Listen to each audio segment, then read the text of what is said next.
maaf, saya mau bertaubat, hilangkan, sembuhkanlah Tuhan, saya bilang kayak gitu. Mulai hari ini dan seterusnya, kuatkan iman saya mau lebih dekat dengan Tuhan, saya mau sembuh Tuhan, dan saya mengampuni semua orang yang pernah nyakitin saya. Puji Tuhan, saudara-saudara, seperti cuplikan yang sudah kita tonton bersama, kali ini kami akan tayangkan kesaksian dari seorang muslimah yang kini murtad masuk Kristen. Penasaran dengan kesaksian ini?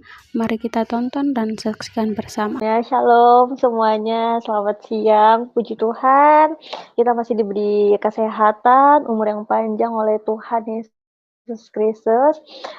Sebelumnya perkenalkan, nama saya Rizka Afriani, biasa saya dipanggil Rizka, umur saya 27 tahun, saya berasal dari Nusa Tenggara Barat di Bima, dan kebetulan sebelumnya saya adalah seorang muslim. Saya dari keluarga muslim, 100% muslim, gimana keluarga saya benar-benar orang yang taat agama semuanya, benar-benar yang nggak ada sampai yang melenceng ke keyakinan yang lain, dan saya berasal dari keluarga yang memang benar-benar harus taat dengan agama, sholat, ngaji, dari kecil memang benar-benar saya juga udah diajarin, dididik agama, harus ngaji, harus sholat. Kalau nggak ngaji dulu waktu itu pasti tuh dimarahin, pasti dihukum sama nenek ataupun sama ini, orang tua. Eee, saya 2023 saya ke Lombok. Di situ saya awalnya cuma mau kursus kecantikan waktu itu. Dengan berjalannya waktu, saya kursus, udah selesai juga, dan sebelum itu juga saya mengalami hampir 3 tahunan saya mengalami penyakit non medis yang diruqyah berkali-kali, nggak mempan sama sekali, pakai obat Bima juga nggak mempan juga, cuma kayak udah kelarnya enak, nyaman, cuma sebentar, habis itu kumat lagi. Sampai pernah waktu itu saya hilang beberapa kali, kalau boleh dibilang itu ini, ditutupin sama makhluk-makhluk gaib sampai nggak ditemuin di mana-mana. Itu sehari baru saya langsung pulang ke rumah. Habis itu saya tuh sampai saking bener-bener udah kalang kabut ini itu tuh saya sampai udah mau dimasukin ke rumah sakit jiwa. Saking saya kalau tiap hari itu saya nangis, saya teriak, pagi hari naik matahari saya udah kesurupan, teriak-teriak, terus sampai, lari depan rumah pakai celana pendek, ini itu pun nggak pakai kerudungan. Dulu tuh saya paling anti keluar rumah kalau tanpa kerudung. Saya tuh bener-bener yang menjaga penampilan, gimana seorang muslim wanita yang memang keluar rumah harus berhijab, harus pakaian sopan yang panjang gitu. Terus berjalannya waktu, sempet udah capek, di posisi bener-bener capek, sampai kayak, "Ya Allah, saya capek kayak gini terus, saya mau normal kayak waktu sebelum saya diganggu." 3 tahun bener-bener saya, eee, di digangguin, tiap hari nggak bisa tidur nyenyak sama sekali, kerjaan saya kuliah, itu hancur semua. Sampai memang yang gangguin saya, yang iniin saya itu orang samping rumah dan sama orang di kantor juga ada waktu itu. Emang nggak suka sama kayak di keluarga saya. Saya tuh orangnya bener-bener sangat lemah. Karena cepet nangis, terus beda sama adik-adik saya yang bener-bener kuat gitu, kuat kuat batinnya. Kalau saya cepet nangis, cepet tersinggung, cepet ini, jadi cepet diinin sama yang begituan. Akhirnya diruqyah berkali-kali, bener-bener nggak mempan, pakai obat Bima bener-bener nggak mempan.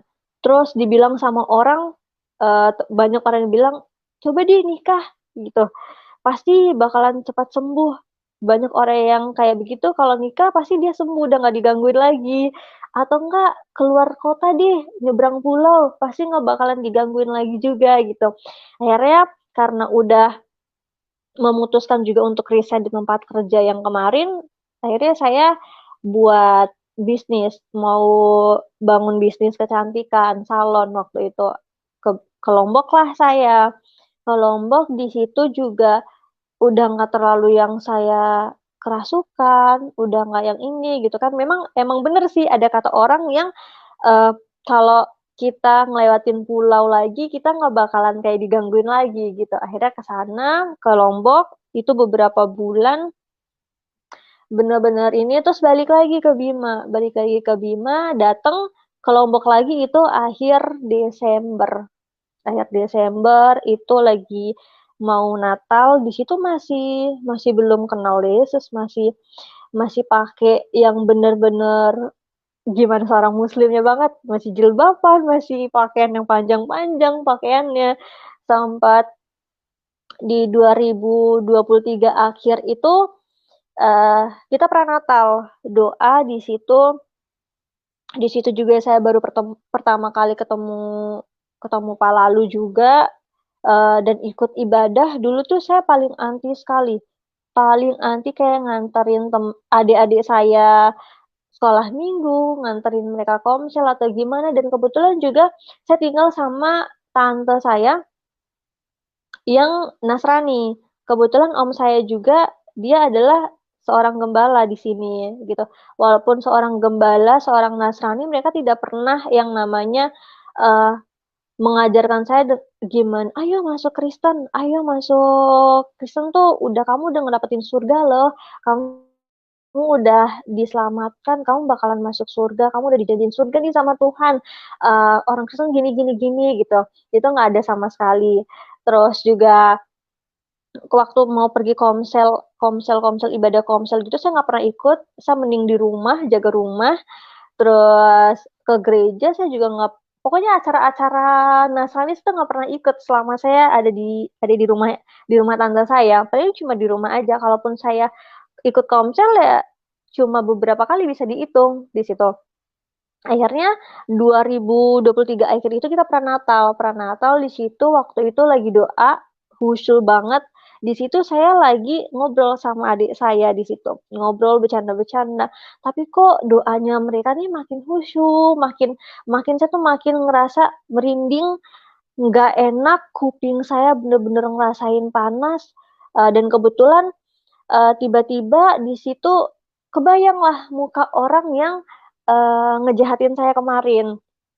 Di situ langsunglah saya ditepuk sama salah satu gembala juga, dibilang, "Dalam nama Tuhan Yesus," di situ langsung kaget, langsung ngebrontak, kesurupan, tapi di situ mereka makin doa, di situ saya juga makin mereka doa, makin saya teriak, makin saya nggak suka. Terus dipegangin sama beberapa orang tuh bener-bener nggak mempan, saking saya berontaknya, padahal badan saya kecil di situ.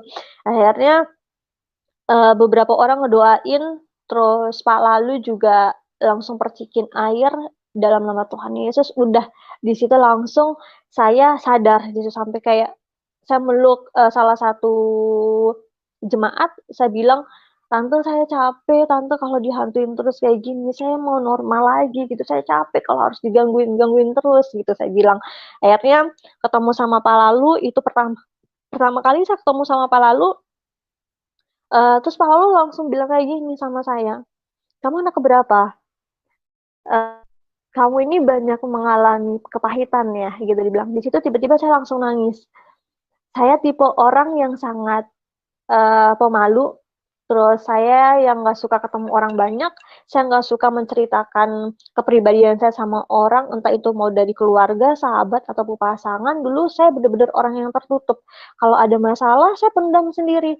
Saya, eee, marah sama orang, ini sama keluarga saya, udah saya pendam sendiri, udah saya maafin, gitu. Walaupun masih kayak ngebekas gitu. Pak Lalu akhirnya ngomong di situ, "Kamu kayaknya banyak mengalami kepahitan ya?"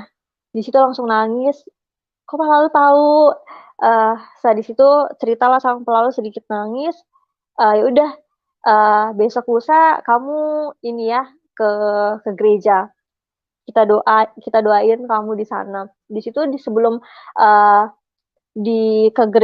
dibilang ke gereja, apa lalu urapin saya pakai minyak urap. Di situ kayak bener-bener saya muntah, ayo muntah nggak apa-apa, nangis di situ, nangisnya didoain juga sama Pak Lalu juga. Akhirnya keesokan harinya, beberapa hari setelah itu, dari kejadian itu saya ke gereja. Itu pertama kali saya ke gereja seumur saya hidup tuh. Di situ pertama kali saya ke gereja. Ya, terus sama ini dibilang sama Pak Lalu, di situ ada kesaksian juga sama Pak Lalu, gimana Pak Lalu bilang saya punya kepahitan. Ya, saya benar-benar punya kepahitan, Pak, sama orang tua saya, sama keluarga saya, sahabat-sahabat saya, orang-orang terdekat yang uh, saya percaya, bahkan sama pasangan saya juga, Pak. Saya mempunyai kepahitan, tapi saya udah maafin, Pak. Saya udah ini, tapi ya masih ngejangkal, Pak. Di situ bener-bener nangis-nangisnya saya kesaksian sama Pak Lalu. Oh ya udah, akhirnya saya didoain sama Pak Lalu sama Pak Kardi waktu itu. Di situ Pak Kardi bilang sama saya, "Kamu mau sembuh?" "Iya, Pak, saya mau sembuh. Tapi kamu harus percaya Tuhan, Yesus itu Tuhan yang bisa nyembuhin kamu." "Iya, Pak." Saya cuma ngomong, "Iya, Pak, saya percaya kalau Yesus adalah Tuhan," gitu.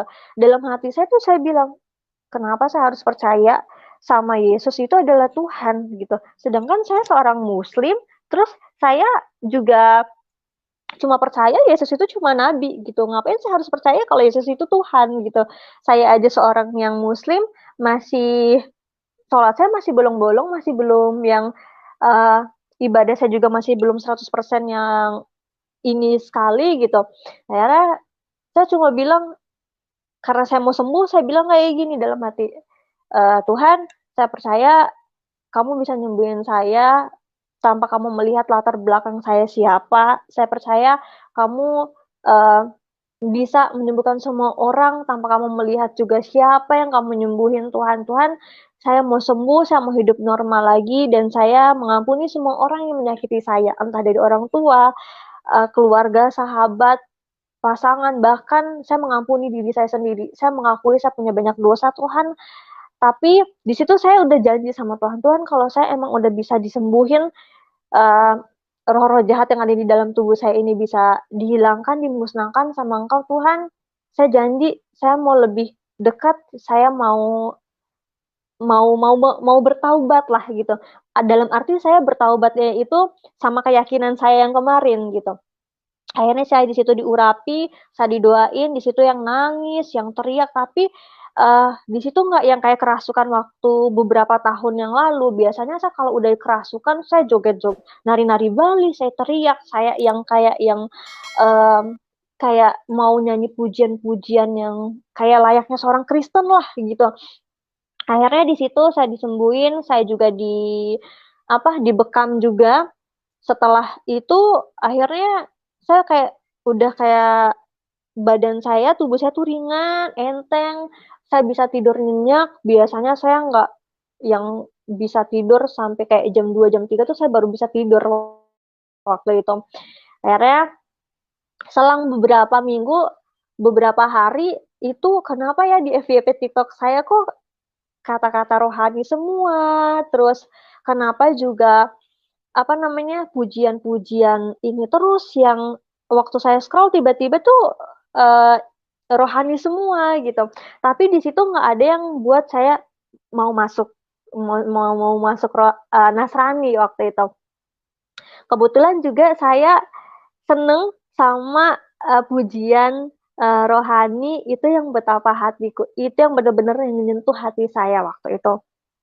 Kayak kata-katanya, setiap liriknya itu bener-bener mengandung makna yang bener-bener buat saya nangis sungguh-sungguhkan sampai kayak, Tuhan, saya nggak punya apa-apa loh buat saya uh, ini sama Tuhan gitu. Kalau emang ini pakai hidup saya, Tuhan, sebagai alatmu yang emang mau kamu pakai gitu. Akhirnya di situ sering sampai divideoin juga sama adik saya, sampai dikirimin ke grup gereja komselnya gitu waktu itu. Akhirnya kayak apa namanya, beberapa minggu itu adik sepupu saya yang pertama itu mau dibaptis sama bapaknya. Adik sepupu yang terakhir langsung bilang waktu itu, Kak, Kak Uti, kamu hari Jumat dibaptis ya sama ini, sama papa, sama pak Lalu gitu. Saya dalam hati saya bilang, saya juga dong mau ikut dibaptis. Tapi nggak bisa keluar waktu itu, kata-katanya nggak bisa keluar. Akhirnya setelah saya kelar mandi sekitaran jam 10 setengah 11 waktu itu, Kak, mau nggak ikut baptis juga sama Uti? Dia bilang kayak gitu. Dalam hati, kok tahu ya, kok Tuhan tahu ya apa yang saya mau, apa yang sama ini gitu. Ya Uti, saya mau gitu, saya mau dibaptis juga gitu. Akhirnya dia WA papanya, dia bilang gini-gini, bener nggak Kariska mau dibaptis juga ini itu? Iya bener. Terus apa, kenapa yang membuat Kariska pengen dibaptis gitu? Apa perjanjian kamu sama Tuhan buat kamu mau masuk Nasrani? Langsung saya kasih tahu sama adik saya sama dibaptis bener-bener dari hati saya, bukan karena siapapun, bukan karena apapun, bukan karena diiming-imingin apa gitu, enggak, saya dari hati sendiri. Ketika manusia lain menjatuhkan saya, tapi Tuhan yang angkat saya lagi. Ketika saya kehilangan arah, Tuhan yang beri jalan. Dan ketika saya ngerasa saya udah tidak bisa diselamatkan lagi, saya tidak bisa disembuhkan lagi, tapi Tuhan sembuhkan saya. Di situ saya sambil sambil nangis saya ngetik itu, bener-bener kayak yang Tuhan, saya mau ikut Tuhan gitu. Akhirnya malamnya saya di konseling sama om saya, dibilang Tuhan tuh kayak gini-gini. Terus, ya om saya mau. Terus juga, kamu jangan mau aja bener-bener dari hati ya. Iya om, bener-bener dari hati, kita bener-bener dari hati. Pikul salib tuh nggak mudah loh, jadi orang Kristen tuh nggak mudah loh gitu. Kamu bakalan dijauhin sama teman-teman kamu. Terus musuhmu itu adalah seisi rumahmu. Ya om, di situ bener-bener ngotot mau. Saya bener-bener mau karena dari hati saya sendiri om, bukan karena siapapun. Oke, dan akhirnya besok saya dibaptis hari Jumat tanggal 19 Januari. Tapi sebelum itu, beberapa jam sebelum itu, ada kejadian saya sama orang tua saya, kita teleponan, kebetulan saya curhat sama sahabat saya malam harinya, saya mau pindah keyakinan. Akhirnya sahabat saya ke rumah pagi-pagi, dia nangis ngasih tahu sama orang tua saya. Orang tua saya telepon saya, ngomong, di situ dibilang, ngapain kamu mau masuk ini Kristen? Nggak kenapa-kenapa. Terus kenapa? Apa alasannya? Emang dari hati. Di situ nggak bilang karena apa, karena gimana gitu kan. Dari hati, Pak. Bener-bener dari hati. Rizka mau pindah keyakinan memang dari hati, bukan karena siapapun, bukan karena disuruh bibi atau om. Terus Rizka ngerasa nyaman, Pak. Ngerasa tenang gitu. Di saat kayak denger lagu pujian atau apa, saya ngerasa tenang gitu. Makanya kamu sholat, sholat Pak, Rizka sholat gitu. Rizka sholat, Rizka yasinan gitu. Rizka apa namanya, selalu istighfar, selalu ini gitu kan. eh Bener-bener Rizka mau dengan keyakinan Rizka sendiri, dari hati Rizka sendiri. Terus dibilang lah sama mama di situ, sama adik, bukan, palingan itu jin-jin lagi deh, iblis-iblis lagi itu yang menghasut kamu ini itu. Enggak Pak, bener-bener bukan karena iblis atau siapapun. Biasanya saya di situ kalau ngamukin sama dikerasin sama orang tua, pasti saya ikutan keras, ikutan ngebantah gitu. Saya tipe orang yang sangat keras waktu itu. Akhirnya saat itu bener-bener ngotot. Oh ya udah, kalau kamu memang ngotot, kamu mau ini pindah keyakinan, terserah kamu.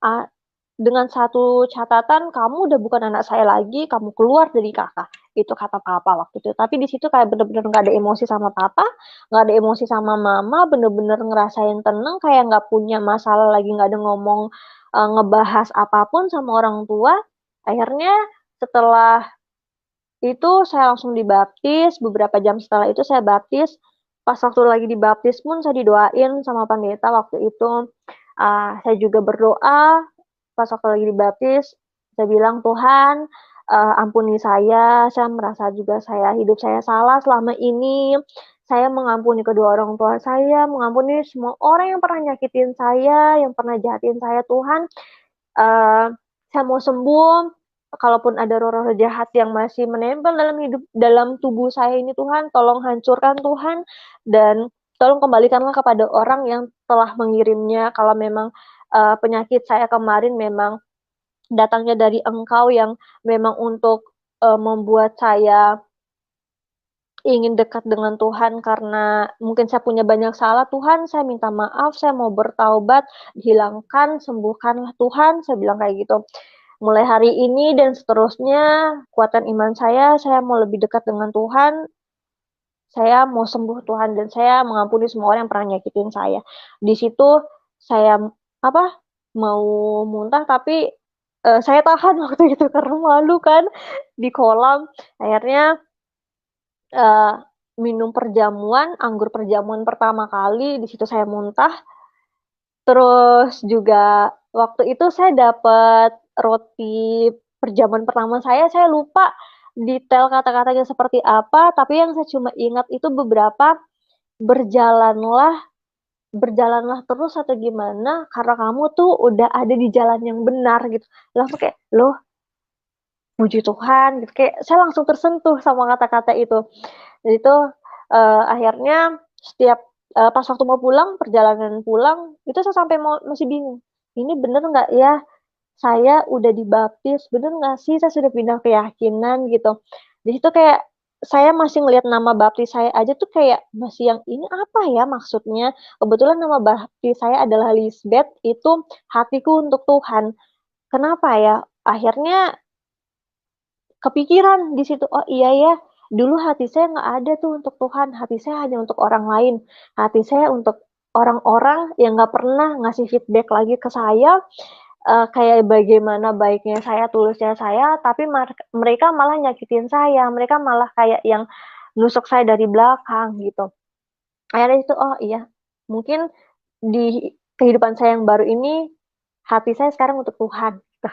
Akhirnya berjalannya waktu, saya ikut gereja, terus saya mulai belajar, pelayanan juga. Di situ saya masih jadi singer juga waktu itu, tapi sebe waktu itu bulan 2 ada kejadian yang mengharuskan saya untuk kesaksian di keluarga besar saya.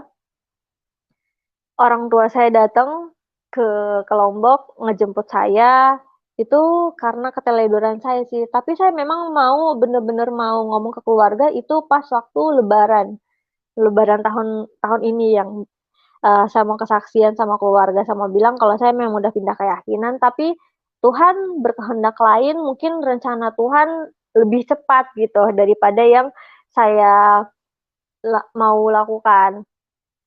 Akhirnya di situ orang tua datang sama sepupu, gini-gini, cerita, "Enggak Pak, saya bener-bener mau ini," gitu. Akhirnya di situ bener-bener nangis, sujud di hadapan papa, saya minta maaf, terus saya di situ ngotot nggak mau pulang, nggak mau dibawa pulang ke Bima. Saya belum mau pulang, saya masih mau di sini, saya masih mau belajar lagi sama ini, saya pulang ketika ketika saya sudah siap, ketika saya sudah, jadi orang, saya waktu itu bilang. "Enggak, mau kamu hidup, mau mati, papa pokoknya harus bawa kamu pulang. Pokoknya kamu harus kesaksian sama keluarga, gimana-gimana, itu terserah kamu," gitu. "Kamu mau ngotot sama keyakinan kamu, saya tetap di belakang kamu," papa bilang kayak gitu. Walaupun di situ nadanya papa tuh bener-bener kayak marah, ibaratnya mau kayak memukul saya gitu, tapi ketahan. Karena saya juga orangnya keras juga, akhirnya keesokan harinya saya pulang ke Bima, tapi saya juga masih heran pas waktu itu, di saat ada pergumulan yang luar biasa, ini bukan tentang pergumulan yang cuma secuil, tapi ini masalah besar gitu, masalah keyakinan. Ini harus ketemu dengan keluarga besar semua. Tapi puji Tuhan di situ dalam perjalanan sampai saya ketemu keluarga, saya ngerasa tenang, saya nggak ada ngerasain takut sama sekali. Dulu saya adalah tipe orang yang takutan kalau di apa namanya, dimarahin, saya cepet nangis, ketemu orang banyak di sidang sama keluarga, saya pasti takut, saya pasti nangis. Tapi puji Tuhan di situ saya bener-bener apa namanya tenang, damai, nggak ada yang saya benci sama kedua orang tua saya, nggak ada saya yang ini sama keluarga saya tuh nggak ada sama sekali. Nyampe Bima pun sidang 3 kali sama keluarga besar, saya ditemuin Ustadz 3 kali. Akhirnya Jitu sempat cekcok sama Ustadz. Kenapa kamu mau masuk masuk agama agama Kristen? Ya, emang karena karena dari hati bukan karena siapapun gitu. Apa yang membuat kamu mau gitu? Ya karena saya nyaman, saya ngerasa nyaman, terus eh, saya ngerasa penuh kasih, saya merasa eh, Tuhan baik sama saya, terus saya gimana saya disembuhkan sama Tuhan, saya bilang kayak gitu. Makanya kamu tuh sholat, kamu kurang sholat. Ya, saya sholat kok. Masa iya saya harus eh, ngasih tahu ke keluarga kalau saya sholat? Enggak kan? Gitu saya bilang. Pokoknya di situ saya bener-bener yang ngoceh sama ustadz, saya lawan ustadz, saya ngelawan keluarga besar saya orang-orang yang sangat taat agama, keluarga besar saya itu orang-orang yang sangat keras. Pokoknya saya itu saat itu bener-bener di kandang singa ibarat katanya. Saya sendiri nggak ada didampingin sama orang-orang gereja ataupun apa, saya benar-benar sendiri, tapi puji Tuhan, Roh Kudus tuntun saya, Tuhan jaga saya, Tuhan benar-benar penuhin kasih dalam hati saya. Di situ tatapan keluarga saya benar-benar sinis, benar-benar kayak ibaratnya mau makan, mau cakar, mau ngehantam saya waktu itu. Tapi saya benar-benar kayak yang ngotot, saya mau masuk ini kenapa gitu, apa masalahnya, kan sekarang udah bebas dong mau apa namanya mau milih keyakinan, sudah 17 tahun ke atas loh gitu, jadi terserah saya mau milih keyakinan yang mana gitu yang membuat saya yakin sama Tuhan gitu. Akhirnya di situ ngobrol-ngobrol cekcok sampai saya bilang, Pak Ustadz udah selesai, saya mau pulang gitu. Udah saya pulang, saya cuma di situ salim sama nenek saya, balik lagi ke rumah, terus kesaksian kedua sama keluarga, disidang sama keluarga lagi, sama Ustadz lagi waktu itu, dibilang lagi, cekcok lagi saya sama Ustadz, pas pagi itu, terus saya bilang, saya ngotot sama Ustadz. Kenapa? Ketika saya masuk eh, agama lain, saya pindah keyakinan, di sidang seperti saya, orang yang melakukan kesalahan besar, saya berzina, saya ngerebut hak milik orang lain, saya membuat keluarga sangat malu, ini itu gitu. Kenapa ketika keluarga saya melakukan kesalahan, kenapa tidak disidang gitu? Kenapa cuma saya, sepupu-sepupu saya yang lain pas waktu melakukan kesalahan yang besar yang memaluin keluarga, kenapa nggak ada di sidang gitu? Kenapa cuma saya gitu? Kenapa cuma saya yang selalu dihakimi sama kalian semua? Di situ bener-bener saya cekcok sama mama papa di situ, tante saya di situ sama Pak Ustadz ini itu. Akhirnya cekcok-cekcok, saya bilang Pak Ustadz udah selesai sama pulang gitu. Langsung pulang tanpa saya basa-basi lagi. Malamnya papa bilang, papa ke kamar, ini yang terakhir papa minta sama kamu, terserah kamu mau eh, pindah keyakinan, kamu mau kayak gimana pun itu udah terserah kamu. Coba pikir-pikir lagi, gimana papa ngebesarin kamu dengan penuh kasih sayang, gimana papa sampai nyekolahin kamu juga, gimana keluarga besar itu sayang sama kamu gitu. Ayolah mikir gitu, jangan kamu pakai ego kamu. Enggak Pak, ini benar-benar murni Rizka mau sendiri, Rizka merasa nyaman, Rizka ngerasa Tuhan baik sama Rizka, Rizka disembuhin sama Tuhan waktu itu. Karena di situ tuh papa ngotot, papa ini gitu. Papa mau anaknya balik lagi gitu. Tapi dengan keyakinan saya dari hati saya, enggak Pak, Rizka bener-bener mau sama keyakinan yang Rizka sekarang, mau kayak gimana pun Rizka tetap milih sama keyakinan Rizka yang sekarang. Rizka bilang kayak gitu. Akhirnya, oke terserah kamu, tapi Papa minta satu, besok terakhir, apa yang Papa mau kamu lakuin gitu. Setelah itu, terserah kamu, gitu. Kamu mau pergi kemanapun terserah, dan kamu udah bukan anak saya, kamu harus keluar dari rumah ini karena saya nggak mau ada orang yang murtad di rumah ini. Itu Papa bilang waktu itu. Akhirnya di situ kayak nggak ada marah sama Papa, cuma kayak diem, ya oke iya Pak, gitu.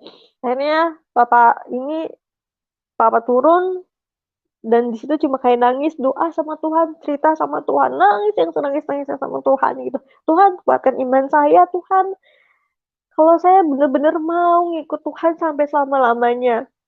Jamah hati kedua orang tua saya, agar mereka juga mau nerima saya, keputusan saya untuk tetap memilih Tuhan gitu. Keesokannya, eh, saya di sidang ketiga kalinya terakhir, keluarga besar, terus sama sama Ustadz yang bakalan ngerukiah saya. Di situ saya dirukiah, saya dibuka mata batinnya, dibilang sama Ustadz, udah nggak ada siapa-siapa lagi di dalam tubuhnya dia. Emang ini pure kemauan dia sendiri untuk milih keyakinannya ini. Nggak ada lagi kayak yang gangguan iblis yang kemarin, bener-bener pure aja.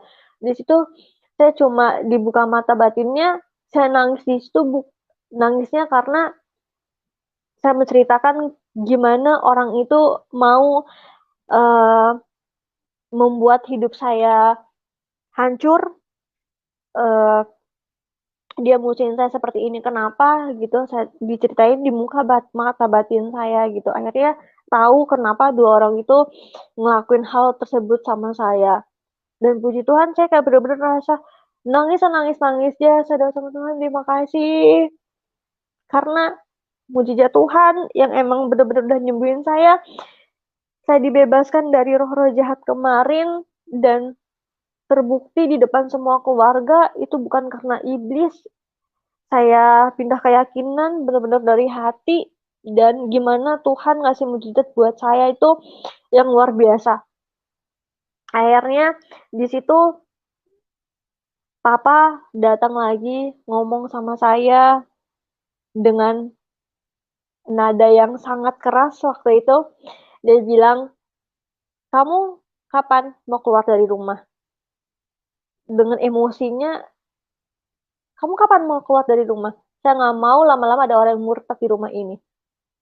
Urus semua apa yang kamu mau urus, pergi dari rumah ini. Itu kayak yang, ya Tuhan, sabar. Di situ kayak bener-bener yang nangis, cuma nangisnya sama Tuhan. Nggak pernah ada cerita ke siapapun. Dan saya juga, waktu itu pas waktu lagi saya pulang di Bima, yang biasanya mungkin saya mau kemana aja, nggak ada yang liatin, papa nggak nungguin di depan rumah, di depan gerbang. Tapi kalau saya pulang kemana-mana, papa selalu pasti nungguin, sama mama nungguin.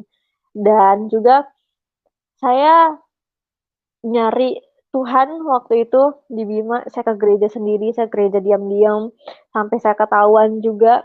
Tapi saya tetap ngotot, saya gereja, saya ikut ibadah, dan puji Tuhannya, saya dipulihkan sama Tuhan, luar biasa, yang saya sudah benar-benar putus asa waktu itu.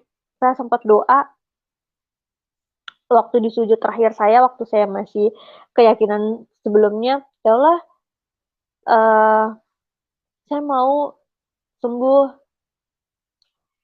eh, saya mau biar saya aja Tuhan yang ngerasain sakit ini, jangan lagi keluarga saya gitu. Walaupun orang yang nggak suka sama keluarga saya, mereka mau jahatin saya, nggak apa-apa, jahatin saya aja Tuhan, jangan keluarga saya yang ngerasain sakit apa yang kayak rasain, yang saya rasain, biar saya aja gitu.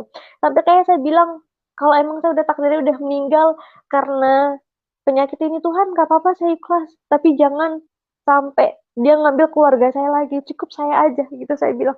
Sampai kayak sih sudah pasrah sampai kayak gitu, udah nggak ada yang bisa nolongin saya waktu itu. Gimana saya tiap hari saya nangis teriak, susah tidur, saya nggak bisa kemana-mana, saya sampai kayak kemana-mana pun selalu dijaga sama teman-teman saya nggak bebas gitu.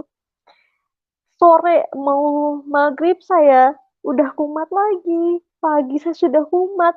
Pokoknya saya bener-bener yang udah pasrah, di titik pasrah, sampai bilang saya, papa, saya udah capek loh kayak gini.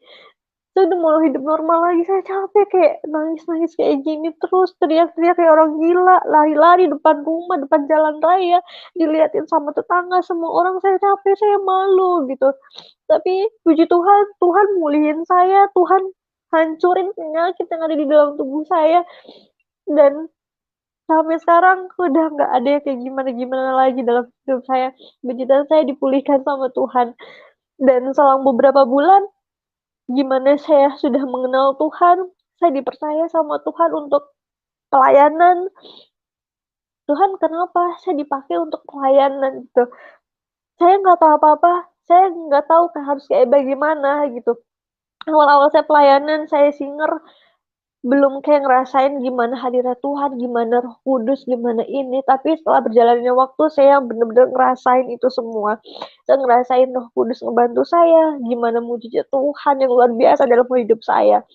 Setelah saya kenal Tuhan, Tuhan pakai saya, dan puji Tuhan sekarang saya lagi ngejalanin kuliah S2 eh, teologi di STT Kingdom Jakarta, dan Tuhan tuh luar biasa ngedekatin saya, pakai saya yang luar biasa sampai saya bisa kenal dengan orang-orang hebat yang luar biasa. Saya dikenal saya bisa mengenal Tuhan lewat lewat pelayanan saya juga. Sekarang saya lagi pelayanan, lagi sharing firman juga di anak-anak remaja juga. Saya juga lagi belajar sharing firman sama anak-anak remaja. Dan banyak sekali mujizat Tuhan yang luar biasa dalam hidup saya setelah saya mengenal Tuhan, gimana saya disembuhkan, saya dikenalkan sama Tuhan dengan orang-orang hebat, saya dipakai Tuhan, saya ngedapatin beasiswa untuk sekolah Alkitab. Terus saya gimana bisa ngerasain gimana saya punya rasa kasih yang luar biasa, penuh kasih. Dulu saya bener-bener kayak yang punya kasih itu cuma udah sebatas kasih biasa aja. Tapi sekarang sama siapapun saya ngerasain bener-bener kasih, gimana orang mau ngakimin saya, orang menghujat saya, nggak ada saya mau ngebales lagi buat kayak kayak Rizka yang dulu yang jahat kayak gimana yang untuk oke aku harus balas dendam. Bener-bener saya ngerasain bener-bener kasih tuh yang kayak tidak harus kamu ngebales itu dengan dendam lagi, dengan kejahatan lagi, tapi doain mereka, berkatin mereka lewat doa. Dan saya ngerasain ketika saya ngeberkatin orang lewat doa, musuh-musuh saya kemarin setelah saya dihakimi, saya dihujat habis-habisan sama keluarga, sama sahabat-sahabat saya, ada yang saya uh, lihat langsung, saya dengerin langsung gimana Tuhan ngasih ujian lagi ke orang itu, ngerasain apa yang telah dihakimi ke saya, diomongin ke saya, dia ngerasain. Tapi sebenarnya nggak ini juga kayak yang Tuhan semoga mereka yang ngelakuin yang hakimin saya, mereka tidak pernah merasakan apa yang saya rasain ketika mereka menghakimi saya. Gitu. Luar biasa, sampai hari ini saya masih diberi mujizat yang luar biasa sama Tuhan tuh luar biasa. Sampai saya doa sama Tuhan kayak yang saya ngedapetin beasiswa, saya sampai bisa ngerasain melayani jadi pelayan Tuhan. Saya belajar jadi pelayan Tuhan, saya bilang, Tuhan, kenapa kau pakai hidup saya sampai sejauh ini? Apa tujuannya Tuhan? Tapi kalau memang tujuan Tuhan pakai saya untuk menyebarkan kebenaran firman-Mu, Tuhan pakai saya, dan saya mau melakukan itu, dan tolong kuatkan iman saya, jadikanlah saya tetap wanita yang punya rasa kasih, yang punya rasa belas kasih yang luar biasa lagi, wanita yang punya rasa sabar lagi Tuhan, dan kuatkan bau saya. Saya selalu bilang gitu sama Tuhan, puji Tuhan, sampai sejauh ini saya yakin Tuhan bawa saya sampai sejauh ini tidak untuk yang sia-sia, tapi pasti ada kado yang luar biasa yang tidak saya sangka-sangka ke depannya. Sekian kesaksian dari saya, gimana saya mengenal Tuhan dan gimana saya mendapatkan mujizat Tuhan yang luar biasa, gimana saya disembuhkan oleh Tuhan. Ya, untuk yang mungkin belum percaya sama Tuhan, belum dijamah hatinya oleh Tuhan, mungkin memang bilang, kalau Yesus itu adalah cuma hanya sekedar nabi, gitu. Percuma juga kalau saya ingin bilang seperti apa, karena mereka belum punya Roh Kudus. Tapi percayalah, Tuhan itu luar biasa, Yesus itu luar biasa, dia tidak, mmm, tidak membanding-bandingkan umatnya, mau dari kalangan apapun, dia akan tetap, merangkul, dia akan tetap menyembuhkan, dan jangan pernah saling menghakimi satu sama lain.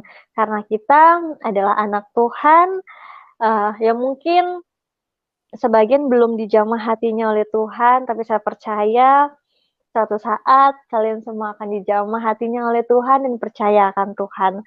Mmm, saya percaya ketika kita percaya sama Tuhan, satu orang yang percaya sama Tuhan pasti satu keluarga akan diselamatkan oleh Tuhan. Jangan pernah putus asa, jangan pernah patah semangat, tetap selalu penuh kasih, terus tetap harus menyebarkan kebaikan, ketika kalian dihakimi, ketika kalian dijahatin oleh orang, sebisa mungkin kalian harus memaafkan. Jangan pernah kalian ngerasa, menyimpan dendam. Puji nama Tuhan, demikianlah kesaksian yang sudah kita tonton bersama. Kiranya kesaksian ini dapat memberkati kita semua. Dan terima kasih buat semua yang sudah dukung dan support channel ini. Doa kami selalu menyertai saudara semua dimanapun berada. Sekali lagi terima kasih dan salam, sampai jumpa di kesaksian berikutnya.